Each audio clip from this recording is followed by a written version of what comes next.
ভারতের সঙ্গে মিল রেখে মধ্যরাত থেকে প্রথমবারের মতো বঙ্গোপসাগরে শুরু হবে ৫৮ দিনের মাছ ধরার নিষেধাজ্ঞা।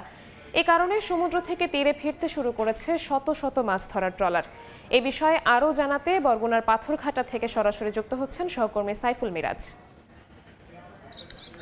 দেখুন, আজ মধ্যরাত থেকে ভারতের সঙ্গে মিল রেখে প্রথমবারের মতো বাংলাদেশে ৫৮ দিনের মাছ ধরার নিষেধাজ্ঞা শুরু হতে যাচ্ছে।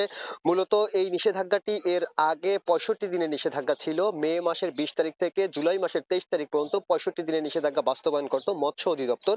কিন্তু এবারই প্রথম এপ্রিল মাসের ১৫ তারিখ থেকে জুন মাসের ১১ তারিখ পর্যন্ত এই নিষেধাজ্ঞাটি বাস্তবায়ন করতে যাচ্ছে। মূলত জেলেদের দাবি এবং গবেষণায় পাওয়া ফলাফলের প্রেক্ষিতে নিষেধাজ্ঞার সময়সূচি পরিবর্তন করে প্রথমবারের মতো এই ৫৮ দিনের নিষেধাজ্ঞা বাস্তবায়ন করতে যাচ্ছে বাংলাদেশ সরকার।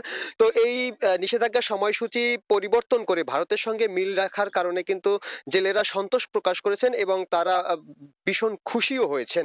তারা বলছেন যে এই নিষেধাজ্ঞাটি তারা দাবি করে সরকারের কাছ থেকে আদায় করেছেন, তাই তারা এবছর নিষেধাজ্ঞা পালন করার ক্ষেত্রেও কিন্তু যথেষ্ট সোচ্চার রয়েছেন, যথেষ্ট তৎপর রয়েছেন। আমি বরগুনা জেলা মৎস্যজীবী ট্রলার মালিক সমিতির কাছ থেকে জানতে পেরেছি বরগুনায় প্রায় ৫ শতাধিক মাছ ধরার সমুদ্রগামী নৌযান রয়েছে এবং গতকাল রাত থেকে এখন পর্যন্ত ২.৫ শতাধিক নৌযান পাথরঘাটার বিভিন্ন জায়গায় নোঙর করেছে এবং মাছ বিক্রি শেষে জেলেরা জাল দড়ি গুছিয়ে নিরাপদে বাড়ি চলে গেছেন। আবার এখন পর্যন্ত যেসব জায়গায় যেসব ট্রলার গুলো সমুদ্র থেকে তীরে ফিরে আসতে পারেনি, তারাও আজ রাতের ভিতরে তীরে ফিরে আসবেন বলে আমাদেরকে মৎস্যজীবী ট্রলার মালিক সমিতির পক্ষ থেকে জানানো হয়েছে। অন্যদিকে মৎস্য বিভাগ আমাদেরকে জানিয়েছেন যে তারা এই নিষেধাজ্ঞা বাস্তবায়নের জন্য ব্যাপক প্রস্তুতিও সম্পন্ন করেছেন।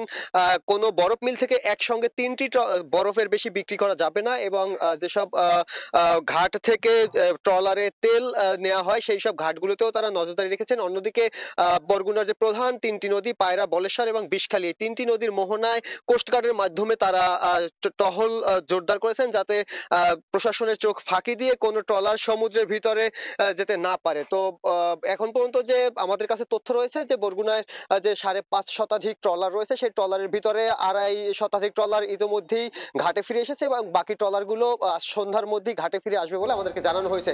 তো এই ছিল বরগুনা থেকে আমার কাছে সবশেষ। সরাসরি যুক্ত ছিলাম বরগুনার পাথরঘাটাতে।